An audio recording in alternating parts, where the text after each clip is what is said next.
درود پاک پڑھ لیجئے۔ اللہم صلی علی محمد وعلی آل محمد کما صلیت علی ابراہیم وعلی آل ابراہیم انکا حمید مجید۔ اللہم بارک علی محمد وعلی آل محمد کما بارکت علی ابراہیم وعلی آل ابراہیم انکا حمید مجید۔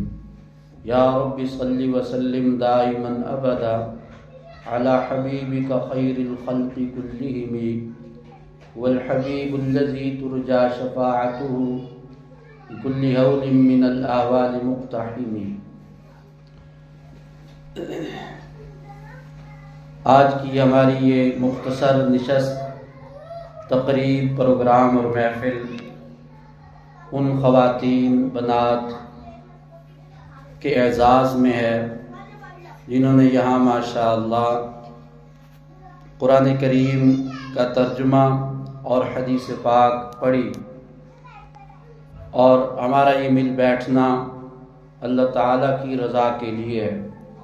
اس کا مقصد یاد دہانی، تذکیر، توجیہ اور مذاکرہ ہے کہ مسلمان جب مل بیٹھتے ہیں اور اللہ تعالیٰ کو یاد کرتے ہیں تو وہاں اللہ تعالیٰ کی رحمتیں نازل ہوتی ہیں۔ عربی زبان کا ایک محاورہ اور ایک قول ہے، عند ذکر الصالحین تنزل الرحمہ، نیک لوگوں کے تذکرے کے وقت اللہ کی رحمت اترتی ہے۔ اور ہم میں سے بہت سارے ایسی خواتین، ایسے افراد ہوں گے جو ماشاءاللہ اللہ تعالیٰ کے مقرب اور نیک ہوں گے، ان کی برکات بھی نصیب ہوتی ہیں۔ پھر جب چند مسلمان فکر مند ہوتے ہیں، مل بیٹھتے ہیں اس فکر میں کہ ہم نے اپنے رب کی طرف متوجہ ہونا ہے، اپنے رب کو یاد کرنا ہے، باری تعالیٰ کی طرف متوجہ ہونا ہے، اس فکر کے نتیجہ میں اللہ تعالیٰ اور بھی برکتیں عطا فرماتے ہیں، اور اللہ تعالیٰ کی رحمتیں بندوں کی طرف متوجہ ہوتی ہیں۔ صاف ظاہر ہے کہ باری تعالیٰ کی رحمتیں بہانے تلاش کرتی ہیں، اور اللہ تعالیٰ کا یہ فرمان ہے حدیث قدسی اللہ تعالیٰ کی اس ارشاد کو کہا جاتا ہے جو نبی کریم صلی اللہ تعالیٰ علیہ وسلم نے اللہ کا ارشاد بیان کیا ہو، قرآن میں نہ آیا ہو، قرآن میں آ جائے تو وہ آیت بن جاتی ہے، وہ حدیث نہیں رہتی۔ بیان تو نبی کریم صلی اللہ علیہ وسلم نے کی، لیکن آپ نے بتلایا کہ اللہ یوں فرماتے ہیں تو اس کو حدیث قدسی کہا جاتا ہے۔ آواز تھوڑی سی سلو کر دیں، تھوڑی سی، اس کو حدیث قدسی کہا جاتا ہے۔ اسے حدیث قدسی کہا جاتا ہے۔ تو نبی کریم صلی اللہ تعالیٰ علیہ وسلم نے ہمیں بتایا کہ اللہ تعالیٰ فرماتے ہیں ان رحمتی سبقت غضبی، کہ میرے بندوں میری رحمت میرے غضب، میرے غصے، میری ناراضی پر غالب آ گئی، سبقت لے گئی، آگے بڑھ گئی۔ تو اللہ تعالیٰ کی رحمت بہانے ڈھونڈتی ہے اپنے بندوں کو معاف کرنے کے لیے۔ قرآن کریم میں اللہ تبارک و تعالی نے ارشاد فرمایا وَإِذَا سَأَلَكَ عِبَادِي عَنِّي فَإِنِّي قَرِيبٌ، کہ اے نبی جب آپ سے میرے بندے میرے بارے میں سوال کریں تو آپ انہیں بتائیے فَإِنِّي قَرِيب، کہ میں تو قریب ہوں۔ اور دوسری آیت میں فرمایا وَنَحْنُ أَقْرَبُ إِلَيْهِ مِنْ حَبْلِ الْوَرِيدِ، کہ ہم تو ان بندے کے شاہ رگ سے بھی زیادہ قریب ہیں۔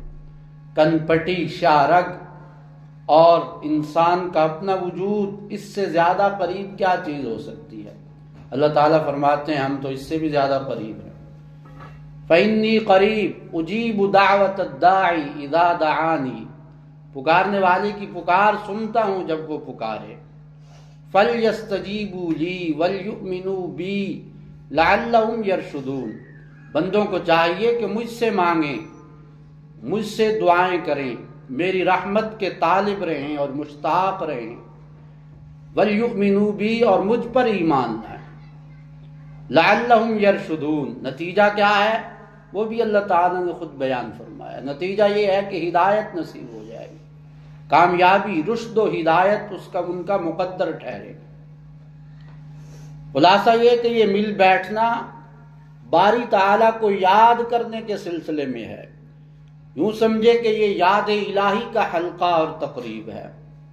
قرآن مقدس میں اللہ تبارک و تعالی نے جا بجا اس بات کی ترغیب دی، تنبیہ فرمائی، توجیہ دی، اس طرف توجہ دلائی کہ میرا ذکر کیا کرو۔ چنانچہ فرمایا یا ایھا الذین آمنوا اذکروا اللہ ذکرا کثیرا۔ سورہ احزاب میں، سورہ احزاب قرآن کریم کی بہت ہی عمدہ، خوبصورت اور معانی، مطالب، مفاہیم، تفسیر، تشریح کے اعتبار سے انتہائی عمدہ صورت ہے۔ یہاں پر بھی ماشاءاللہ بچیوں نے قرآن کریم کا ترجمہ، خواتین نے، بچیوں نے پڑھا ہے۔ سورہ حجرات کی آیت نمبر 41 میں اللہ تعالی نے فرمایا، آیت 41 اور 42 اور 43، 3 آیات میں اللہ نے ذکر کی طرف توجہ دلائی۔ فرمایا یا ایھا الذین آمنوا اذکروا اللہ ذکرا کثیرا، اے ایمان والو اللہ کا ذکر کرو، ذکرا کثیرا، اور بہت زیادہ ذکر کرو۔ جن خواتین کو، بنات کو عربی گرامر کی سوجھ بوجھ ہے اور انہوں نے پڑھا ہے، وہ یہ جانتے ہیں عربی میں مفاعیل 5 مفعول ہوتے ہیں، ان میں ایک مفعول مطلق کہلاتا ہے۔ یا ایھا الذین آمنوا اذکروا اللہ کا ترجمہ یہ تھا کہ اے ایمان والو اللہ کا ذکر کرو۔ ذکرن، دوبارہ یہ لفظ اللہ تعالیٰ لائے، یہ تاکید کے لیے ہے کہ خوب ذکر کرو۔ جیسے کہا جاتا ہے ضربت ضربا، مثال ہے یہ مفعول مطلق کی کہ میں نے اس کو مارا، ایک دفعہ کا مارنا، خوب مارا میں نے اس کو۔ ذہبت ذہبا، ایک دفعہ کا جانا، اور اس کی مثالیں۔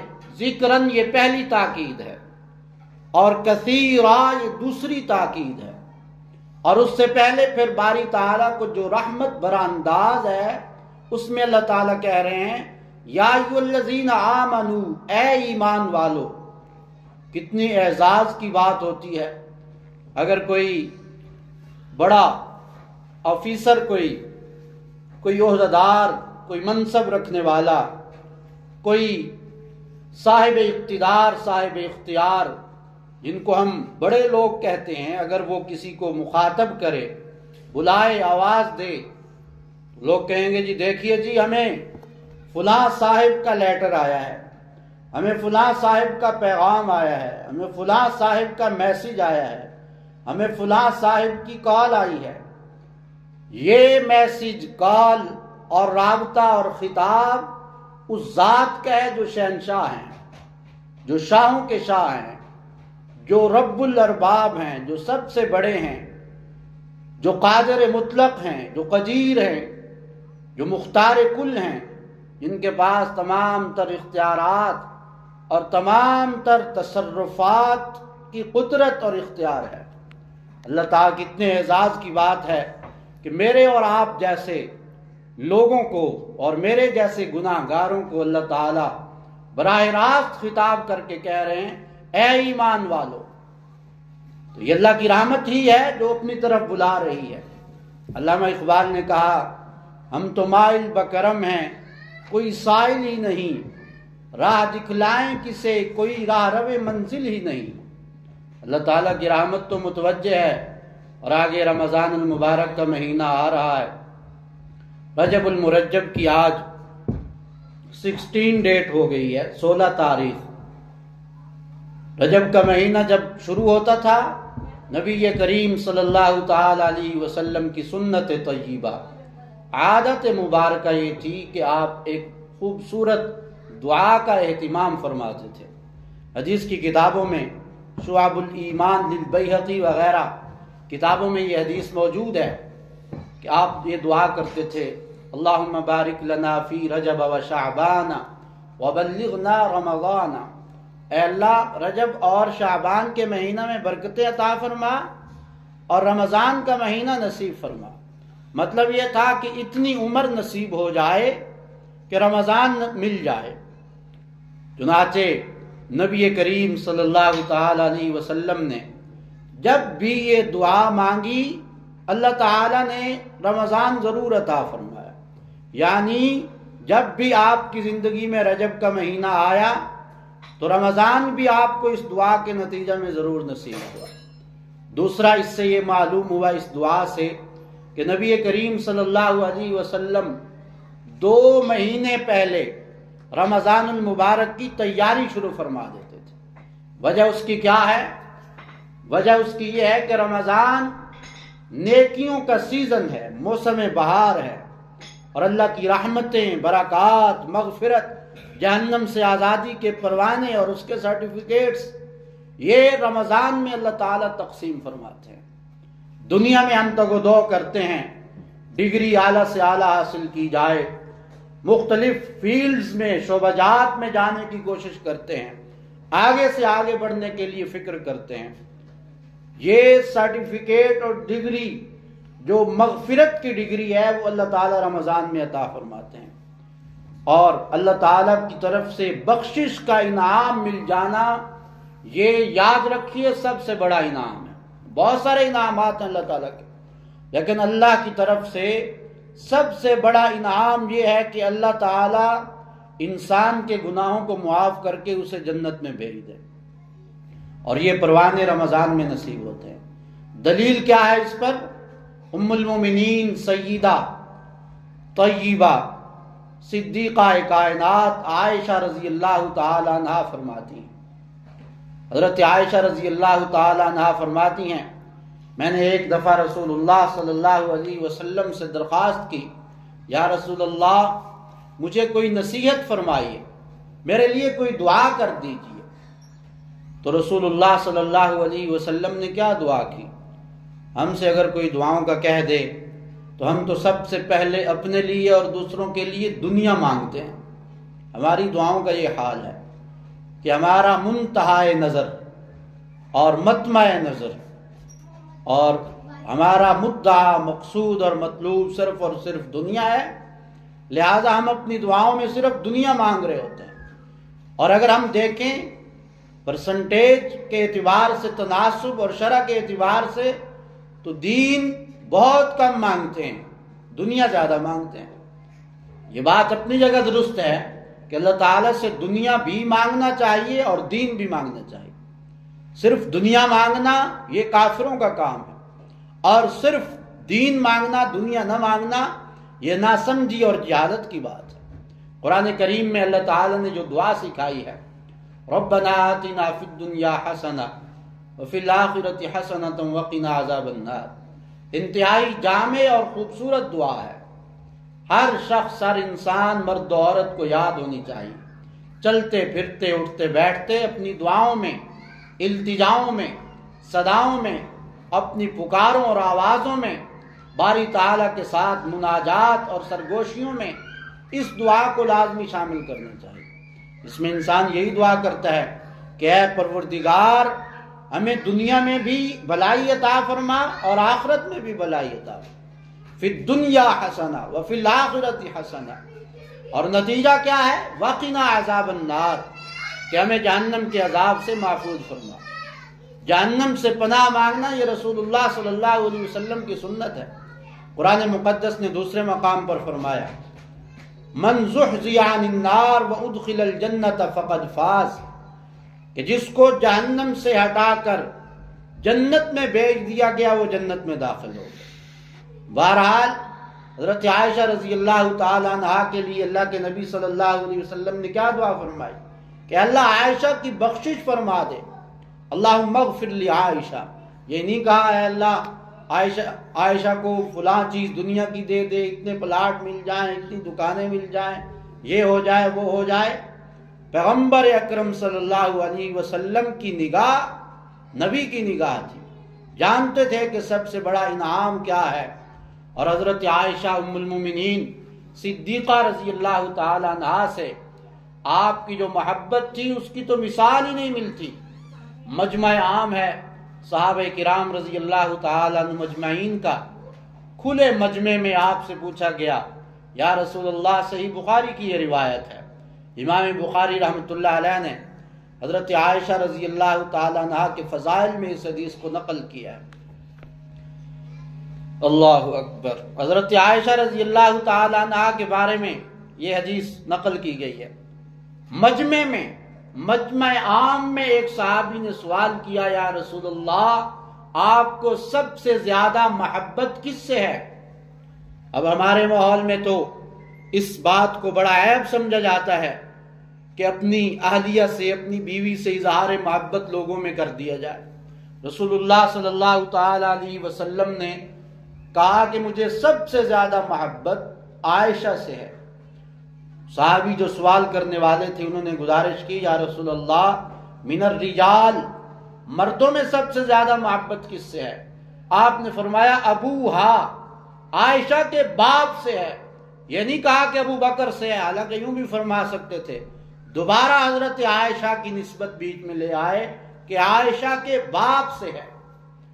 اس قدر محبت جس انسان سے ہو، اور حضرت عائشہ اور رسول اللہ صلی اللہ علیہ وسلم کا جو تعلق تھا، احادیث کی کتابوں میں جہاں رسول اللہ صلی اللہ علیہ وسلم کی وصال پر ملال، آپ کی وفات کا تذکرہ ہے، وہاں یہ بات موجود ہے کہ جب رسول اللہ صلی اللہ تعالی علیہ وسلم اس دنیا کو الوداع کہنے لگے، رخصت ہونے لگے اور دنیا کو چھوڑنے لگے، آپ کا سر مبارک حضرت عائشہ کے چہرے اور سینے کے درمیان میں تھا، پشت آپ کی حضرت عائشہ رضی اللہ تعالی عنہ کے سینے سے لگی ہوئی تھی، اور رسول اللہ صلی اللہ علیہ وسلم کو حضرت عائشہ نے مسواک چبا کر دیا خود۔ ایسی محبوب شخصیت اور فرد نے جب درخواست کی کہ دعا کر دیجیے، آپ نے فرمایا اللہم اغفر لعائشہ، عائشہ کی بخشش فرما دیجیے۔ تو اللہ تعالیٰ کی رحمت انسان کو اپنی طرف بلاتی ہے، یہ رحمت انسان لپیٹے، اللہ سے بخشش مانگے، مغفرت مانگے، اور قرآن کہہ رہا ہے کہ اللہ کا ذکر خوب کیا کرو۔ ذکر کسے کہتے ہیں؟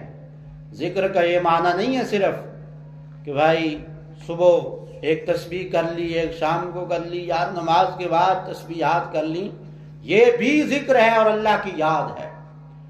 یہ اللہ کی یاد زبان سے ہے، جیسے قرآن بھی کہہ رہا ہے وَسَبِّحُوهُ بُكْرَةً وَأَصِيلًا، اللہ کی تسبیح بیان کرو صبح کے وقت بھی اور شام کے وقت بھی، اور فرمایا هُوَ الَّذِي يُصَلِّي عَلَيْكُمْ، اللہ بھی تم پر رحمت نازل کرے گا اور اللہ کے فرشتے بھی تمہارے لیے دعائیں کریں گے، لِيُخْرِجَكُم مِّنَ الظُّلُمَاتِ إِلَى النُّورِ۔ نتیجہ یہ ہے، لام یہاں نتیجے کا بتا رہا ہے، تعلیل اور علت کا بیان ہے۔ یہاں نتیجہ کیا ہوگا؟ نتیجہ یہ ہوگا کہ اللہ تمہیں تاریکیوں سے نکال کر روشنی میں لے آئیں گے۔ وَكَانَ بِالْمُؤْمِنِينَ رَحِيمًا، اور اللہ تو ایمان والوں پر بڑے مشفق ہیں، بڑے مہربان ہیں، بڑی محبت کرنے والے ہیں۔ ہم سنتے رہتے ہیں کہ اللہ تعالیٰ تو اپنے بندوں سے 70 ماہوں سے زیادہ محبت کرتے ہیں۔ 70 ماہیں یہ حدیث نہیں ہے، یہ ویسے ہی ایک بات ہے، حدیث نہیں ہے، یہ بعض لوگ اس کو حدیث کے طور پر بیان کر دیتے ہیں۔ اللہ تعالیٰ 70 نہیں، 70 700 70,000 70 لاکھ کیا 70 کروڑ ماہوں سے بھی زیادہ محبت کرنے والے ہیں۔ اللہ تعالیٰ کی تو محبت کی کوئی انتہا ہی نہیں، وہ تو وَكَانَ بِالْمُؤْمِنِينَ رَحِيمًا۔ اللہ تعالیٰ کا ذکر کیا ہے؟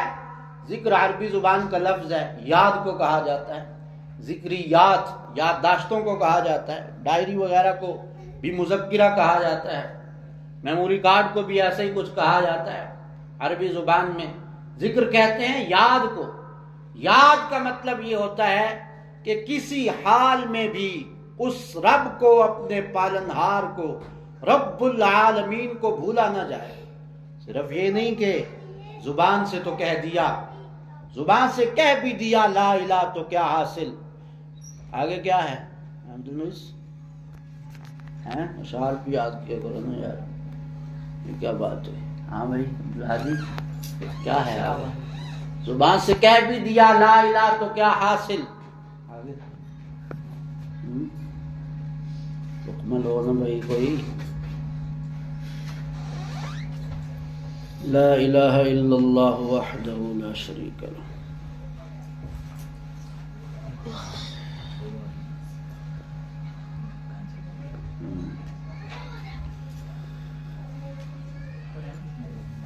دل و نگاہ مسلمان نہیں تو کچھ بھی نہیں. صرف زبان سے شکر اگر ادا کرتے رہے، ذکر کرتے رہے تو یہ کافی نہیں ہے.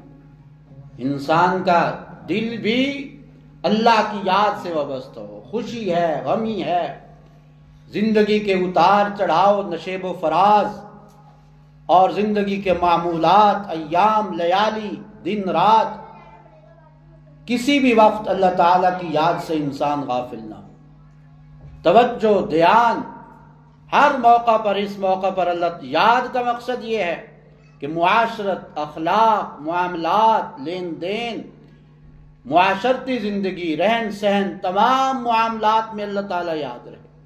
زبان سے اگر ذکر کر رہے ہیں، سبحان اللہ، الحمدللہ، اللہ اکبر، تسبیحات پڑھ رہے ہیں، لیکن جب موقع آیا اللہ تعالیٰ کے حکم بجا لانے کا اور اس وقت خدا تعالیٰ کو فراموش کر دیا تو پھر ہم اپنے اس دعوے میں صادق اور سچے نہیں ہیں. قرآن مقدس نے کہا قل ان صلاتی ونسکی ومحیای ومماتی للہ رب العالمین. فرما دیجئے کہ میری نماز، میری قربانی، معمولات اور اعمال اور مناسک، ومحیای ومماتی، میرا جینا اور مرنا، میری زندگی اور میری موت، للہ رب العالمین، اللہ کے لیے ہے جو جہانوں کا پالنے والا ہے. یہ نغمہ نہیں فصل گل و لالا کا پابند، بہار ہو کے خزاں لا الہ الا اللہ. یہ بھی اقبال کا شعر. کسی حال میں بھی اس رب کو، اس ذات کو بھولا نہ جائے. ہر حال میں باری تعالیٰ کو یاد رکھا جائے. نبی کریم صلی اللہ علیہ وسلم نے فرمایا، مسند احمد میں اور حدیث کی کتاب جامع ترمذی میں یہ حدیث موجود ہے. حضرت انس بن مالک رضی اللہ تعالیٰ عنہ اس کے راوی ہیں. فرماتے ہیں کہ رسول اللہ صلی اللہ علیہ وسلم نے فرمایا، اذا مررتم بریاض الجنت فارتعوا، جب تم جنت کے باغات سے گزرو تو چر لیا کرو، وہاں سے پھل کھا لیا کرو، وہاں سے لطف اندوز ہو لیا کرو. صحابہ نے عرض کیا، ما ہی ریاض الجنہ، یا رسول اللہ صلی اللہ علیہ وسلم جنت کے باغات کیا ہیں؟ فرمایا حلق الذکر، ذکر کے حلقے، اللہ کی یاد کی مجلسیں اور محفلیں، یہ جنت کے باغات ہیں. اور یہاں سے چرنے سے مقصود کیا ہے؟ یہاں کوئی نیاز تو بیٹھ نہیں رہی. اللہ کے ذکر کے حلقوں میں نہ کوئی چاول تقسیم ہو رہے ہیں. اللہ کے ذکر کے حلقوں کا مقصد وہاں سے چرنے کا یہ ہے کہ وہاں سے رحمتیں سمیٹ لیا کرو، اور وہاں بیٹھ کر کچھ دیر جو اللہ تعالیٰ کی طرف سے رحمتیں اتر رہی ہیں ان کو سمیٹ لیا جائے، ان میں شریک ہو کر اللہ تعالیٰ کی رحمتوں کو حاصل کر لیا جائے. اور ذکر کرنا کچھ مشکل نہیں ہے. دوسرا حصہ ہماری اس گفتگو کا کہ نبی کریم صلی اللہ تعالی علیہ وسلم نے جو ہمیں دعائیں سکھلائی ہیں، ذکر کی مختلف صورتیں ہیں. ایک تو یہ کہ زبان سے ذکر کر رہے ہیں، اس زبان کا ذکر کرنا بہت آسان ہے. رسول اللہ صلی اللہ علیہ وسلم نے بڑی خوبصورت دعائیں ہمیں سکھلائیں. الدعاء مخ العبادہ، دعا عبادت کا مغز ہے. تمام تر عبادات کا حاصل، خلاصہ، لب لباب اور نچوڑ، حاصل کلام، مراد اور مقصود اور مدعا وہ دعا ہے اور اللہ تعالیٰ سے مانگنا ہے. نماز کا بھی حاصل یہی ہے. باقی تمام عبادات کا حاصل بھی اللہ تعالیٰ سے مانگنا ہے اور دعا. اس کے الطاف تو ہیں عام شہیدی سب پر، تجھ سے کیا ضد تھی گر تو کسی قابل ہوتا. الطاف لطف کی جمع ہے، مہربانیوں اور شفقتوں اور رحمتوں کو کہا جاتا ہے. شاعر یہ کہہ رہے ہیں کہ اللہ کی رحمتیں تو سب کے لیے ہیں، ہر کس و ناکس، چھوٹے اور بڑے کے لیے، مرد و زن کے لیے، سب کے لیے ہیں۔ اس کے الطاف تو ہیں عام شہیدی سب پر، شہیدی شاعر کا تخلص ہے۔ اس کے الطاف تو ہیں عام شہیدی سب پر، تجھ سے کیا ضد تھی گر تو کسی قابل ہوتا۔ انسان اپنے آپ کو اس قابل بنائے تو صحیح، اللہ تعالیٰ کی طرف بڑھے تو صحیح۔ وَسَارِعُوا إِلَىٰ مَغْفِرَةٍ مِّن رَبِّكُمْ، قرآن نے کہا کہ اللہ کی مغفرت، بخشش کی طرف دوڑو اور لپکو، آگے بڑھو۔ دنیا کی اس دوڑ میں اور اس چکا چوند صورتحال میں اور اس مقابلہ بازی میں، مسابقہ جاری ہے، مقابلے جاری ہیں، کمپٹیشن کس چیز کا؟ دنیا کا جاری ہے کہ فلاں کے پاس ایک گاڑی ہے تو میرے پاس دو ہوں، فلاں کے پاس ایسا گھر ہے تو میرے پاس ایسا ہو، فلاں کے پاس ایسا موبائل ہے تو میرے پاس ایسا ہو۔ یہ مقابلہ بازی جاری ہے۔ ایسی صورتحال میں اللہ تعالیٰ یہ فرماتے ہیں، اللہ تعالیٰ کہتے ہیں فَاسْتَبِقُوا إِلَى الْخَيْرَاتِ، نیکی کے کاموں میں آگے بڑھو۔ صحابہ کرام کی اللہ تعالیٰ نے قرآن میں جو صفت بیان فرمائی، وَفِي ذَلِكَ فَلْيَتَنَافَسِ الْمُتَنَافِسُونَ، جنت کی نعمتوں کا ذکر کر کے قرآن نے کہا کہ ان چیزوں میں ایمان والے ایک دوسرے سے آگے بڑھتے ہیں۔ مقابلہ اس میں ہونا چاہیے کہ میں اللہ تعالیٰ کا کس قدر فرمانبردار ہوں۔ الغرض، نبی کریم صلی اللہ تعالی علیہ وسلم نے جو خوبصورت دعائیں سکھلائی ہیں، وہ ایک بہترین ذریعہ ہے اس بات کا کہ اللہ تعالیٰ کا ذکر ہوتا رہے۔ صبح و شام کی دعائیں، حضور اکرم صلی اللہ علیہ وسلم اٹھتے تھے تو کون سی دعا پڑھتے تھے، تہجد کے لیے جاتے تھے تو کون سی دعا پڑھتے تھے، نماز فجر کے لیے جاتے تھے تو کون سی دعا پڑھتے تھے، پھر نماز کے اندر کون سی دعائیں پڑھتے تھے۔ نماز کے اندر حضور اکرم صلی اللہ علیہ وسلم بہت سی دعائیں پڑھتے تھے جو ہمیں یاد نہیں ہیں۔ عام طور پر یہ ہوتا ہے کہ ہم نے بس نماز حنفی، کتاب نماز، جو بھی کتاب کی نماز ہے اس سے ایک خاص نماز کا طریقہ یاد کیا اور باقی دعائیں ہم یاد نہیں کرتے۔ حالانکہ حدیث کی کتابوں میں ثنا جو ہم پڑھتے ہیں سبحانک اللہم، ثنا کی اور بھی جملے موجود ہیں، پھر رکوع کی تسبیحات اور بھی موجود ہیں، سجدہ کی تسبیحات اور بھی موجود ہیں۔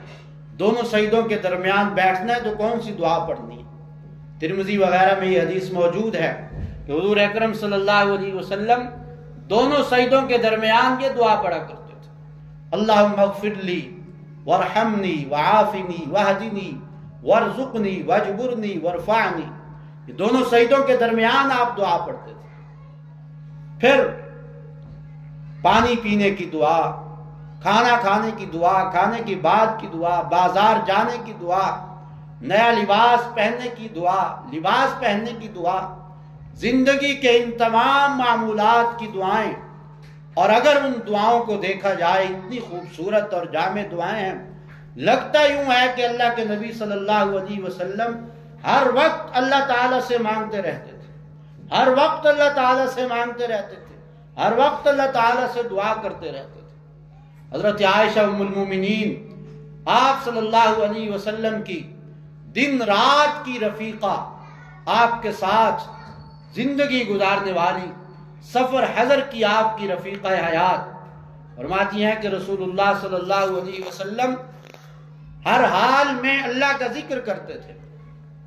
محدثین نے، حدیث کے علماء نے اس پر بحث کی کہ ہر حالت میں اور ہر وقت ذکر کرنے کا کیا مقصد ہے۔ حالانکہ آپ کھانا بھی کھاتے تھے، پانی بھی پیتے تھے، قضاء حاجت بشری تقاضے بھی تھے، ازدواجی معاملات بھی تھے، لوگوں سے ملنا جلنا بھی تھا، سونا بھی تھا، اور سیاست بھی تھی، جہاد بھی تھا، زندگی کے تمام معمولات تھے، لوگوں سے بات چیت بھی تھی۔ پھر ہر وقت اللہ کا ذکر کرنے کا مطلب کیا ہے؟ محدثین نے اس کا جواب یہ لکھا ہے کہ ہر وقت اللہ کا ذکر کرنے کا مقصد یہی ہے کہ دل کبھی بھی یاد خدا سے غافل نہیں ہوا، دل کبھی بھی اللہ تعالیٰ کی طرف سے غافل نہیں ہوا، ہر وقت یہ استحضار کہ اللہ میرا ایک رب ہے، میرا ایک خالق اور مالک ہے، معبود اور الہ ہے جس کی طرف مجھے متوجہ رہنا ہے، میری ایک منزل ہے جس تک میں نے پہنچنا ہے۔ اپنی منزل سے اگر دور نکل جاؤ گے، گم ہو جاؤ گے، فسانوں میں کھو جاؤ گے۔ منزل ایک ٹارگٹ، ہدف جب انسان کے سامنے ہو تو اس تک انسان پہنچ پاتا ہے، لیکن جب راستے ہی متعین نہ ہو، ہدف ہی نہ ہو کوئی، اور کچھ طے ہی نہ ہو، کوئی منزل ہی نہ ہو کہ کہاں جانا ہے، راستہ کیا ہے،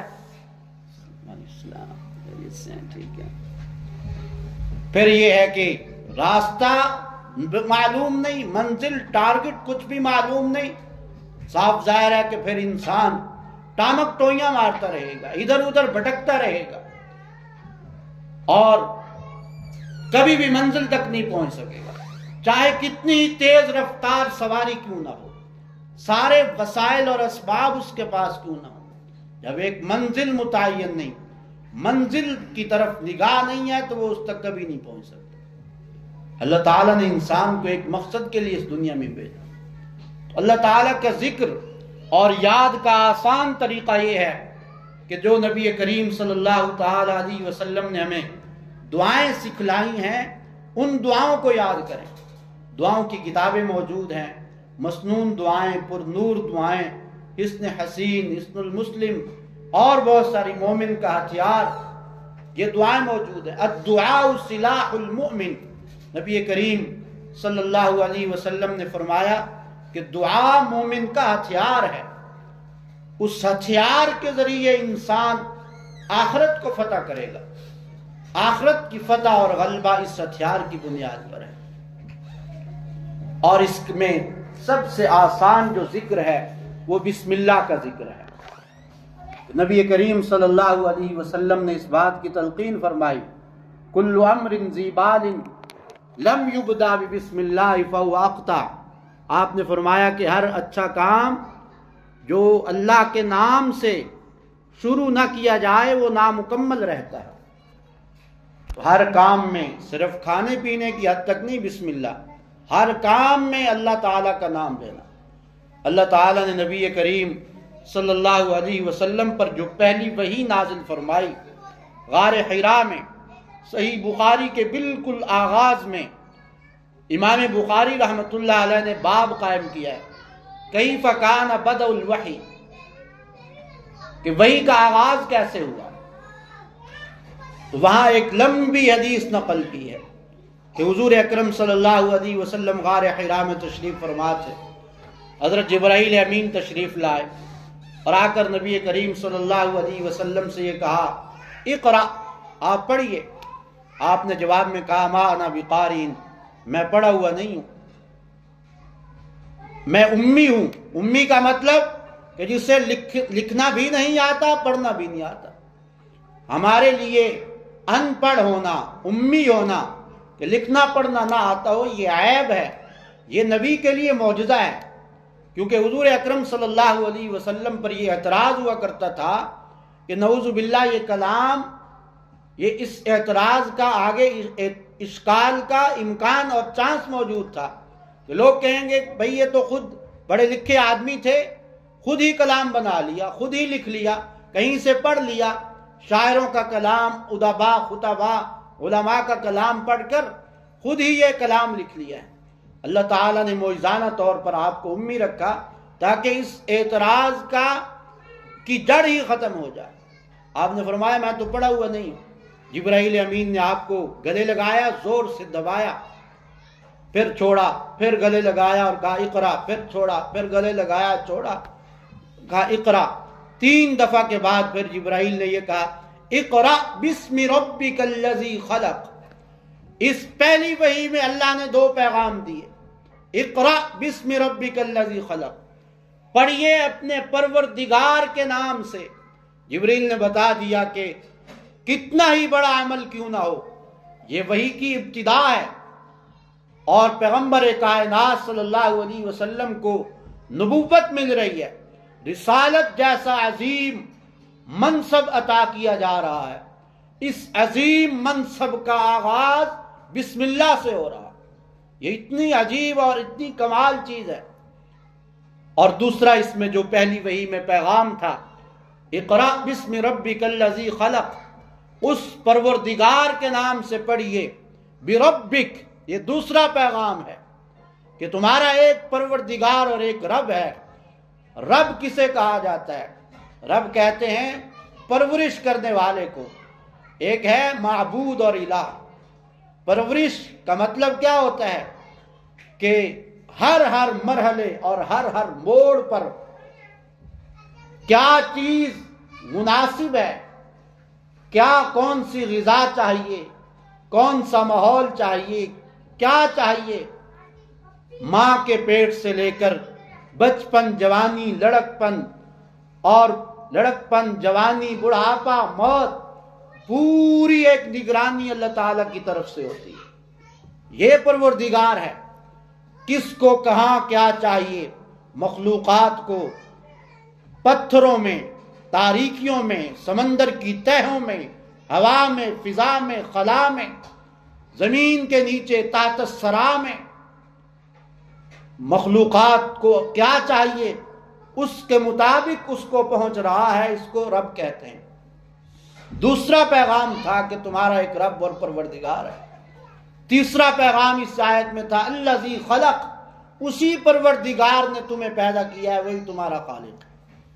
تو تمام تر باتوں کا خلاصہ یہ ہے کہ انسان کا دل یاد الہی سے غافل نہیں ہونا چاہیے. اور یہ تقریب، یہ ہمارا پروگرام، جیسے کہ شروع میں نے گزارش کی کہ ان خواتین اور بچیوں کے اعزاز میں بھی ہے جو یہاں پر ماشاءاللہ قرآن کریم کا ترجمہ اور حدیث پڑھ رہے ہیں. اور آپ جو حضرات یہاں دلچسپی سے اور خلوص سے تشریف لائے، آپ سب کا آنا اللہ تعالیٰ قبول فرمائے. اللہ تعالیٰ علم دین کی توفیق اسی کو عطا فرماتے ہیں جس سے خیر کا ارادہ فرمائے. حضرت معاویہ رضی اللہ تعالیٰ عنہ سے روایت ہے، صحیح بخاری میں حدیث ہے، فرمایا من یرید اللہ بہ خیرا یفقہہ فی الدین، اللہ جس سے خیر کا ارادہ کرتے ہیں اسے دین کی سمجھ عطا فرماتے ہیں. اور دین کا منبع، سر چشمہ، بنیاد اور ماخذ وہ قرآن اور حدیث ہے. جن کو اللہ تعالیٰ نے توفیق عطا فرمائی قرآن اور حدیث پڑھنے کی، وہ بھی مبارکباد کے مستحق ہیں. اور جنہوں نے پڑھایا، معلمہ، وہ بھی مبارکباد کی مستحق ہیں کہ انہوں نے محنت کر کے، وقت نکال کر دین کے لیے، علم کے لیے، اللہ تعالیٰ کی رضا کے لیے، دین کو سمجھنے کے لیے یہ سلسلہ شروع کیا اور پڑھا اور پڑھایا. اس موقع پر ان بچیوں کے لیے، خواتین کے لیے کچھ مختصر ہدیہ کا بھی پروگرام بنایا گیا ہے.